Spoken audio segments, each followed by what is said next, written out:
आज ट्रैक्स आपके लिए एक बहुत ही स्पेशल वीडियो लाया है और ये वीडियो है एयरलाइन के ट्रैवलिंग के एटिकेट्स के ऊपर।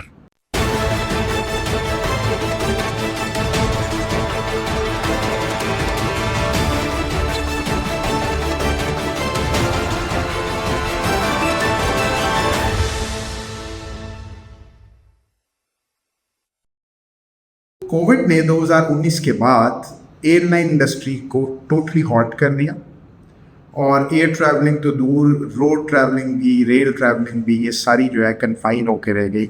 लोग मूव करना जो है वो तकरीबन बंद हो गए और बहुत जगहों पे कंप्लीट लॉकडाउन्स आए। बहुत सारी एयरलाइंस ने सफ़र किया, फाइनेंशियली लॉसेस हुए, उनके ऑपरेशन बंद हो गए, जहाज़ खड़े हो गए। मैं उस वक्त हांगकॉन्ग में था और हांगकॉन्ग की जो एयरलाइंस है कैथे पैसिफिक, उसके बहुत ज़्यादा लार्ज तादाद में मैंने जहाज़ देखे हांगकॉन्ग एयरपोर्ट पे पार्क। एयरपोर्ट बिल्कुल बंद हो गया और फ्लाइट्स आनी जानी जो थी वो रुक गई। इसके अलावा भी चाइना में भी बहुत बड़ा लॉकडाउन रहा और चाइनीज़ फ्लाइट्स भी इंटरनली, डोमेस्टिकली और इंटरनेशनली रुक गई। अमेरिका में भी लॉकडाउन रहा, कुछ जगहों में पार्शियल था। लेकिन अब हम देख रहे हैं कि कोविड के बाद दोबारा एयरलाइन इंडस्ट्री रिवाइव हुई है और एयरलाइंस जो हैं वो अपने ऑपरेशंस में काफ़ी ज़्यादा एक्टिव हैं। और दुनिया में आपको पता है ट्रैवलिंग आबादी भी बहुत ज़्यादा बढ़ रही है, तो ट्रैवलिंग भी लोगों की आपस में डेफिनेटली मुल्कों से, एक मुल्क से दूसरे मुल्क तक ज़्यादा डोमेस्टिकली भी और इंटरनेशनली भी बढ़ रही है। तो आज का जो वीडियो है ये बड़ी इंपॉर्टेंट है इसलिए कि एयरप्लेन जो उस पर आप टाइम स्पेंड कर रहे होते हैं वो बड़ा इंपॉर्टेंट टाइम होता है। और रिसेंटली हमने कुछ वीडियोज़ देखी जो वायरल हुई जिसमें पैसेंजर्स आपस में उलझ पड़े, लड़ पड़े और बहुत सारी ऐसी जो थी अनप्लेजेंट वाक़यात हुए, जिसको हम, मेरा ख्याल है कि अगर हम आज की वीडियो के अंदर जो दानियाल हमारे साथ शेयर करेंगे आइडियाज़ और टिप्स, अगर हम उनको फॉलो करें तो इनको रिड्यूस किया जा सकता है, मिनिमाइज़ किया जा सकता है और आप अपने जो एयर का ट्रैवल है उसको प्लेजेंट बना सकते हैं अपने लिए भी और अपने को पैसेंजर्स के लिए भी। तो दानियाल ज़रा ये बताइए कि थोड़ा सा कोविड की मैंने जिक्र किया है कि कोविड के बाद से इश्यूज़ जो है वो अब एयरलाइंस की ज़्यादा चैलेंजिंग इसलिए होंगे कि जब ट्रैफिक ज़्यादा बढ़ेगी तो ज़्यादा ही फ़्लाइट्स भी होंगी, ज़्यादा लोग ट्रैवल भी कर रहे हैं। तो थोड़े ज़रा स्टैट्स शेयर करें व्यूअर्स के साथ एयरलाइन की जो इंडस्ट्री है उसके। जी सर, थैंक यू सर। आपने राइटली पॉइंट किया कि 2019 जो कोविड जब हिट किया तो वो वर्स्ट था, सबसे ज़्यादा तो सफ़र किया वो एयरलाइन इंडस्ट्री थी। मैसिव ले ऑफ्स हो, प्रॉफिट्स के बाद ही कमर्शलाइजेशन ख़त्म हो गई। आहिस्ता आहिस्ता ये रिकवर किया और 2023 जो है वो प्रॉब्ली बेस्ट ईयर रहा है एयरलाइन ट्रैफिक की। स्टेटिस्टिकली वाइज 2023 में 35 मिलियन कमर्शियल फ़्लाइट्स चली, ऑलमोस्ट 90,000 फ़्लाइट्स जो हैं रोज़ की बेस पर अराउंड द वर्ल्ड चलती हैं और पैसेंजर्स वाइज 4.2 बिलियन लोगों ने 2023 में एयर ट्रैवल किया, almost half of the world population 4.2 billion right. इसमें 2023 इसलिए भी बहुत सिग्निफिकेंट था कि in terms of accidents, in terms of जो आपका फैटेलिटीज़ होती हैं वो बेस्ट रहा। 2023 में टोटल जो थी 72 लोग पेरिश की एयरलाइन एक्सीडेंट्स में, और जो कि सिर्फ एक एक्सीडेंट हुआ था यमन नेपाल की फ़्लाइट थी, जनवरी में वो क्रैश की तो 72 लोग पेरिश्ड। उसके अलावा 2023 में कोई प्लेन का एक्सीडेंट नहीं रहा, तो ये इन टर्म्स ऑफ सेफ्टी भी बहुत अच्छा रिकॉर्ड है। और ये मैं आपको बताऊं कि 2019 के बाद ये ट्रैवल 2023 में अपने हाईएस्ट पीक में आई है और this is expected to increase going in 2024।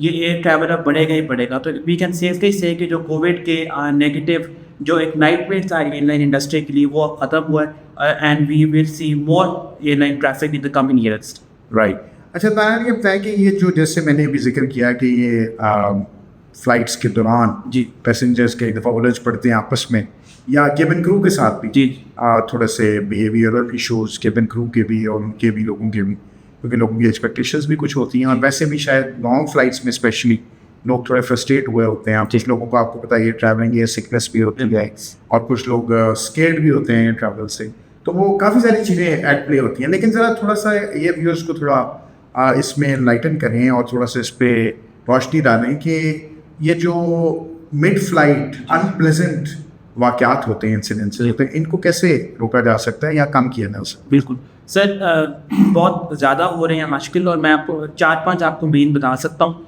जो आप करेंगे तो होपफुली ये इश्यूज़ कम हो।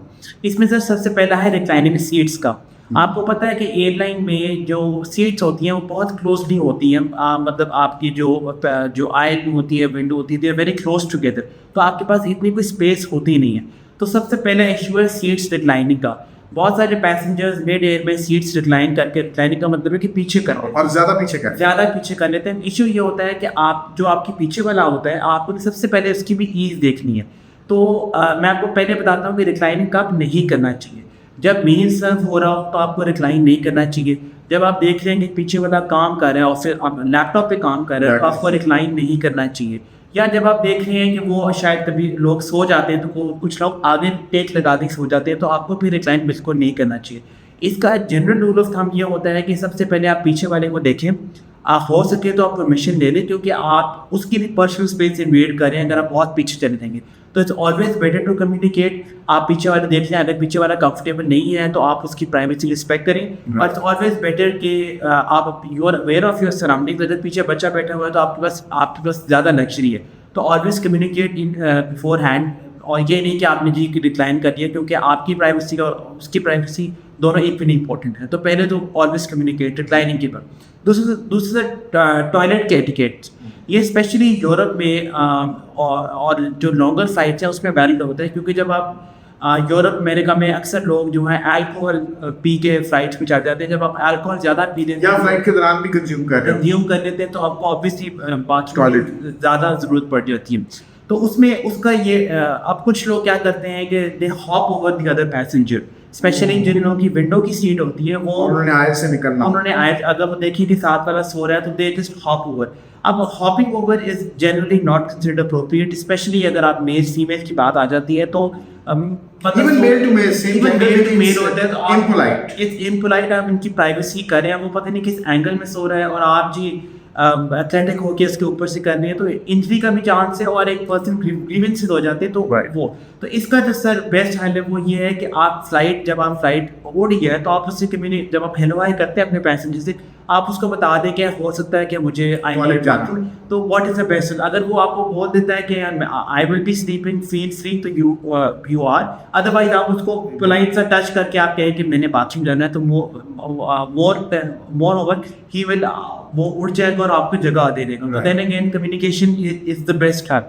दूसरा सर आर्म रेस्ट होगी। और दानिश थोड़ा सा जरा मैं यहाँ चाहूंगा आप ऐड करें, टॉयलेट यूज करने के भी तो एटिकेट्स हैं। बिल्कुल, क्योंकि जहाज का जो टॉयलेट है वो इतना बड़ा तो नहीं होता। बिल्कुल, तो उसको आप यूज करें कि इस एंगल से यूज करें। मेरा ख्याल है कि आप ये सोचिए कि आपके बाद भी किसी ने आगे यूज कर, आपके बाद और आपको पता है सर टॉयलेट जो एयरप्लेन का सिंक होता है वो बहुत छोटा होता है। सिंक भी छोटा होता है, तो आपकी एक जनरल स्पेस कम होती है, स्पेस होती है। आपकी जनरल कर्टसी है कि आप टॉयलेट प्लेट नीचे करें, और आप जब सिंक यूज करते हैं तो पानी स्प्रिंकल हुआ होता है, उसको आप टिश्यू से अवेलेबल होते हैं। बिकॉज इतनी सी छोटी सी जगह है, तो आप don't make it inconvenient for the other person. आप सोचिए ना कि आप अगर टॉयलेट में जाए और आपसे पहले वाले यूजर ने उसको अनटाइडी किया, तो आप पे क्या गुजरे। हाँ, यही अगर आप दूसरे के लिए छोड़ के कि जी पानी अगर आप उधर स्प्रिंकल हुआ है उसको साफ नहीं कर रहे, या नीचे फ्लोर पे आप फेंक दिया पानी, या टॉयलेट सीट को आपने गंदा कर दिया, so this is unfair and this is not very good for other passengers. पूरी अगर लंबी फ्लाइट है, स्पेशली आप भी लंबी फ्लाइट्स कर चुके हैं पाकिस्तान से अमेरिका की, मैंने अमेरिका की भी, ऑस्ट्रेलिया की भी लंबी फ्लाइट्स की हैं, 12-14 घंटे की। उसमें स्पेशली अगर आप इस तरह करें तो वो तो फिर बिल्कुल ही किसी के काबिल यूज नहीं करें, आप एनवायरनमेंट खराब कर रहे हैं। राइट, ठीक। सर तीसरा इसमें है आर्म रेस्ट वगैरह। अब आपको पता है कि जो प्लेन में तीन सीट्स होती हैं, एक विंडो होती है, एक आयल होती है और एक मिडिल सीट होती है। जनरली जो विंडो वाला होता है उसके पास विंडो होती है लीन करने को, जो आयल वाला होता है उसके पास भी स्पेस होती है, लेग स्पेस, थोड़ा सा पाँव भी बाहर निकाल लेता है, कभी टांग भी बाहर निकाल लेता है। अब प्रॉब्लम आ जाती है विंडो वाला, जो मिडिल वाला होता है वो फंस जाता है विंडो वाले और आयल के। तो जनरली एक जो रूल तो नहीं मैं कहूँगा, जनरली एक परसीव ये है कि जो आर्मरेस्ट होते हैं वो आप मिडिल वाले को दे दें। अब प्रॉब्लम ये होती है कि लोग पर्सनल स्पेस रिस्पेक्ट नहीं करते। अब आप देखें स्पेशली ये जब इंटरजेंडर लोग बैठे हों आपस में, तो अगर फीमेल भी बैठी हैं तो लोग दूसरों की स्पेस ऐसे लेने की। उसका हल मैंने आपको बेस्ट बताया कि ऑलवेज प्रायोरिटाइज जो मिडिल वाला बंदा है या जो फीमेल है उनको स्पेस दी जाए, बिकॉज वो सैंडविच्ड होती है। अगर आपको ज़्यादा स्पेस चाहिए, विंडो वाले को मैंने आपको बताया उसके पास स्पेस होती है, वो विंडो पे आप नींद करके अगर आपने सोना है, और वाले के पास तो प्लीज जो मिडिल वाले हैं उनको उसको वो दें। तीसरा सर आपको आपने देखा होगा पाकिस्तान और इंडियन वाले यूजर्स की स्पेशली जैसे ये प्लेन लैंड करता है तो हम सबसे पहले जी उठ जाते हैं। हालांकि वो सीट बेल्ट के साइंस ऑन होते हैं और मैंने लिखा होता है कि do not unfasten your seat belt, announce किया होता है बिल्कुल कि जब तक कि plane comes to a complete halt and the engine are switched off. बिल्कुल। लेकिन ये फौरन उठ के ओवरहेड कंपार्टमेंट्स खोलना शुरू कर देते हैं। आप पायलट भी 2-3 बार उनको बताता है बट उनको समझ नहीं आती कि भाई क्रूज आउट भी कई दफा कर पड़ता है। Exactly. The point two understand is कि जब आपका प्लेन लैंड करता है तो उसको एक टर्मिनल में लगने के लिए टाइम लगता है। इसी तरह जब वो टर्मिनल में भी लगेगा तो जो स्टेयर्स होती हैं स्टेयर्स लगने में टाइम लगता है। अगर आप उठ के चले भी टनल लगने में टाइम या टनल लगने चाहिए। अगर आपको दूसरी बात ये है कि आपका जो बैगेज होता है वो प्लेन के पीछे होता है उसको भी थोड़ा सा टाइम लगता है आपको जो बैगेज बेल्ट है वहाँ पहुँचने में। तो आप जैसे ही प्लेन टच करता है ग्राउंड पे अगर आप खड़े हो भी जाएं तो उसमें उससे कोई फायदा नहीं है। आप इमिग्रेशन से भी आपने गुजरना है अगर आप इंटरनेशनल फ्लाइट पे हैं, अगर डोमेस्टिक में भी हैं और आप पहले चेक इन कर गए थे तो आपका सामान मोस्ट प्रोबेबली एंड पे चला जाएगा, शुरू में जाके लग जाएगा और वो निकलेगा भी लेट। तो आपको जल्दी निकलने का मेरा मतलब कि क्या मुझे नहीं समझ आती कि लोग क्यों देखते हैं। कोई पॉइंट नहीं है और आपका ये है कि आपको वेट तो करना ही पड़ेगा। आप दूसरों के लिए इनकन्वीनियंट जब आप सारे खड़े हो जाते हैं इकट्ठा, क्योंकि आपको पता है कि एयर भी जब जब ये प्लेन लैंड कर लेता है तो एयर का भी इशू हो जाता है, एयर भी इतनी क्लीन नहीं रहती। तो इकट्ठे सारे लाइन में खड़े हो जाएंगे तो आप ओवरऑल जो एटमोसफेयर है वो टेंस करेंगे। तो आप 5 मिनट अगर बैठ भी जाएंगे तो कोई इशू नहीं होगा और इससे आपकी लड़ाई का भी जो चांस है वो कम हो जाएगा, क्योंकि हो सकता है किसी के सर पे कोई ऊपर से जो हैंड कैरी है वो ना गिरा दें, या किसी को आप मतलब जब वो आई पे रश हो जाएगा सारी चीजें बिजली लग जाएगी तो किसी के ऊपर आप गिर ना जाएं, तो वो आपकी लड़ाई झगड़े का या एक क्वारल या एक वो बिकरिंग या एक वो टसल जो है वो स्टार्ट हो सकता है। बिल्कुल सर। एक और पॉइंट ये है कि लगेज स्पेशली जब फैमिलीज जा रही होती है, जैसे आप प्लेन में बैठते हैं तो आप ओवरहेड जो आपका बैगेज होता है आप वहाँ रखते हैं। अब एक कॉमन कर्टसी है कि अगर आपके पास बहुत ज़्यादा बैगेज हैं तो ये ज़रूरी नहीं है कि अगर आपके पास 8 या 9 बैगेज हैं कि आपने उसी टाइम सारे रख लेने, क्योंकि पीछे लाइन बहुत लंबी होती है। आप एक बैगेज रखें और पीछे वाले जो लोग हैं उनको पास करने का मौका दें। अक्सर मैंने देखा है कि जी पूरा बोर्डिंग में 5 मिनट रह जाते हैं और वो जो एक फैमिली है वो अपने 8-9 बैग जो है स्टफ करी जा रहे हैं। तो बी कंसिडरेट ये स्टफ कहाँ की बात आप कह रहे हैं? जब आप प्लेन पे बैठते हैं तो जो ओवरहेड बैगेज होता है वो ओवरहेड जो लॉकर्स के अंदर लॉकर होते हैं वो मैं कह रहा हूँ कि एक दो रख के आप बैठ जाएं और बाथरूम को गुजरने दें। बाद में अगर पूरी फैमिली जा रही है और वो 6-7 उनके पास हैं, अगर आप 5 मिनट बाद भी रखेंगे तो कुछ इश्यू तो नहीं हो जाएगा। एक ये और सर आखिरी ये है कि देखिए कुछ कॉमन ये है कि आपने हेडफोन अगर आप अपना फ़ोन यूज़ करें, कुछ लोग गाने जो सुनते हैं विदाउट हेडफोन्स। अब देन अगेन आपके पास क्या कौन बैठा है उसका म्यूजिक टेस्ट है कि नहीं, क्या डिस्टर्ब हो रहा है तो आपको ये करने। फिर कुछ मैंने पर्सनली देखे अगर आपके बाल लंबे हैं तो लोग ऐसे अपने बाल लग के पीछे लगा देते हैं। अब प्रॉब्लम ये है कि जो पीछे वाला है वो डिस्टर्ब होगा बिकॉज उसको तो कोई व्यू नहीं हो रहा, वो आपके बाल देखी जा रहा है। तो ये कॉमन कर्टसी। फिर सर एक और ये है कि आप जाते ही मैंने नोट किया कुछ लोग सॉक्स और अपने जूते उतार देते। अब देन अगेन ये तो कॉमन सेंस की बात है कि आप पीपल आपको शायद you are having a very bad day but बात साथ वाले का क्या मिसूर है। फिर मैं आपको अपने पर्सनल एक्सपीरियंस बताऊँ, कुछ लोगों को अंडरस्टैंडिंग ही नहीं होती। कभी कभी ये होता है कि जो एयर होस्ट होता है वो एयर फ्रेशनर यूज़ कर रहा होता है दिखाने के लिए, आपको इनडायरेक्टली बता रहा होता है कि आप सॉक्स पहने जूते पहने, बट जिससे नहीं अवेयर होना वो नहीं करेगा। स्पेशली वो लोग जिनके अगर फीट में कोई स्वेटिंग का वो है प्रॉब्लम है, आप देखेंगे नेचुरल हो सकता है तो उसका ख्याल रखना चाहिए कि वो उसकी जो स्मेल है वो इतनी बैड और नास्टी होती है, पंजेंट होती है कि वो दूसरे के लिए बड़ी प्रॉब्लम क्रिएट हो सकती है। और बहुत सारे लोग हैं उनकी जो पर्सपिरेशन है, स्वेटिंग है वो ज़्यादा होती है नॉर्मल लोगों से, तो उनकी वो बॉडी ओडर जो है वो भी लोगों को तंग कर सकती है। इसके लिए एक अच्छा डिओड्रेंट, अच्छा परफ्यूम ये लगाना भी ज़रूरी है। बिल्कुल। और ये चीज़ें ऐसी होती हैं कि आप किसी को बताओ तो आप नॉर्मली अवॉइड करते हो इस तरह की चीज़ें, क्योंकि ये पर्सनल बात होती है। तो ये बंदे को रियलाइज़ करना चाहिए कि आप क्यों दूसरे को मौका दे रहे हो ये बात करने का। तो ये सर 4-5 चीज़ें हैं जो अगर आप करें तो hopefully chances of in flight row decreases. जी दानियाल, फाइनली आपने लॉन्ग ट्रेवल्स किए हैं, लॉन्ग फ्लाइट्स किए हैं, लॉन्ग हॉल फ्लाइट्स मैंने भी नहीं है। मैं भी कुछ अपने एक्सपीरियंसेस 1-2 लास्ट 30 सेकंड में शेयर करूँगा, लेकिन जनरली ओवरऑल आप बताइए कि जो आपके एक्सपीरियंसेस रहे हैं वो कैसे थे और उसमें आपने क्या सीखा? जी सर, मैंने आपको पता है इनिशियल तो मैंने यूएस के बहुत ट्रैवल किए थे। मैंने ऑन एवरेज 2 से 3 फ्लाइट्स यूएस के लेता था एवरी ईयर, क्योंकि जब मैं पढ़ता था, जॉब करता था, तो एयर ट्रैवल जो होता है बहुत कंफर्टेबल होता है, बहुत इंजॉयबल होता है। मैंने कुछ फ्रेंड्स बनाए हैं अपने एयर ट्रैवल में, क्योंकि आपको पता है कि ये यूएस वाली फ़्लाइट्स जो होती हैं 14 घंटे की होती है। अब आप सो भी कितना ही सकते हैं, तो आपको इन ईदर वे आपको आपके जो साथ वाला बंदा होता है उससे कम्युनिकेट करना पड़ता है। Luckily I have had the honour कि मेरे 2-3 बहुत क्लोज फ्रेंड्स बन गए इसी इन ट्रैवल में। तो वो यही होता है, गिव एंड टेक होता है। आप इसमें जो सर की है, you have to be considerate. आप वही वाली बात है कि जैसे हमने फास्ट एथिक्स की बात की, आप दूसरे के लिए और उसको अपॉर्चुनिटी मत दें ख़राब करने की। आप अच्छी इन्वायरमेंट में बातें करें, अपने पर्सनल एक्सपीरियंस शेयर करें, क्योंकि ऑब्वियसली 8-9 घंटे होते हैं। वो कहते हैं ना, you can't choose your neighbours. तो एयरप्लेन में एग्जैक्टली ये होता है। Yes. तो मोस्ट प्रॉब्ली आप नेबर्स नहीं चूज कर सकेंगे, लेकिन अगर आप पहले अपनी बुकिंग, अपनी सीट का वो सिलेक्शन कर लेते हैं, आजकल वो भी ऑप्शन है। लेकिन उसमें भी आपको क्या पता कि आपने वो ले लिया 14 नंबर ले लिया, 14A 14B पे कौन है। बिल्कुल। तो सर इसमें मैं अपने एक्सपीरियंस में ये बताऊंगा, जैसे मैंने आपको अभी ड्यूरेंट वाली एग्जांपल दी। Overall air travel is a very good experience and you can make lifelong friends, but just the key is be considerate, respect others personal space, और hopefully this journey will go well. Right.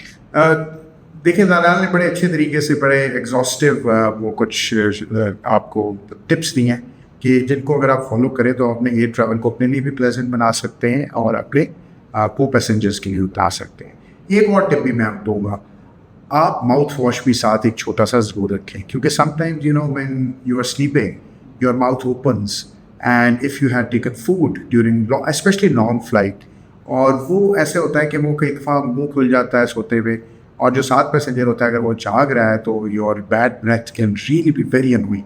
And I have seen actually a fight over it कि the person was really irritated कि वो शायद दूसरा जो passenger था उसने शायद उस वक्त, मुझे याद है जहाज़ में फ़िश और प्रॉन्स ज़्यादा सर्व हुए थे और ज़्यादा लोगों ने वो लिए थे, तो प्रॉन्स की एक अपनी स्मेल रही थी सी फूड की, तो उसकी वजह से। तो अगर जहाज़ में आपको पता है कोई 100 ml से कम आप लेके जा सकते हैं लिक्विड, तो वो 100 ml या 120 ml जो उससे कम है, उसका अगर आप एक माउथ वॉश रख सकते हैं तो वो ज़रूर रखें। डिओड्रेंट तो शायद आप उस तरह कैरी ना कर सकें, अपनी हैंड या हैंड लगेज में अगर कैरी कर सकें तो वो भी एक रखें, ताकि आप अदरवाइज़ तो अच्छा डिओड्रेंट बॉडी पे लगा के जाए, ताकि स्पेशली लॉन्ग फ्लाइट्स, छोटी फ्लाइट्स में मैटर कर सकता है if you are not a good person from personal hygiene point of view. Personal hygiene के ऊपर भी हम एक वीडियो करेंगे, बहुत इंपॉर्टेंट है, क्योंकि जब आपने प्रोफेशनली काम करना है लोगों के साथ, तो ये नीड टू अंडरस्टैंड कि आप शायद इम्यून हैं उन चीज़ों के, क्योंकि वो आपकी बॉडी का पार्ट है। लेकिन लोगों को आपने अपने इरिटेट नहीं करना, लोगों को अनॉय नहीं करना अपनी पर्सनल ऐसी वीकनेसेस की वजह से कि जिससे उनके ऊपर एक बैड एक इफ़ेक्ट आ सकता है। तो viewers, thank you very much for watching this important video. अपनी एयर ट्रैवल को एंजॉय करें और अपने पैसेंजर्स के लिए भी इंजॉयबल बनाएं। Stay tune for more join tracks.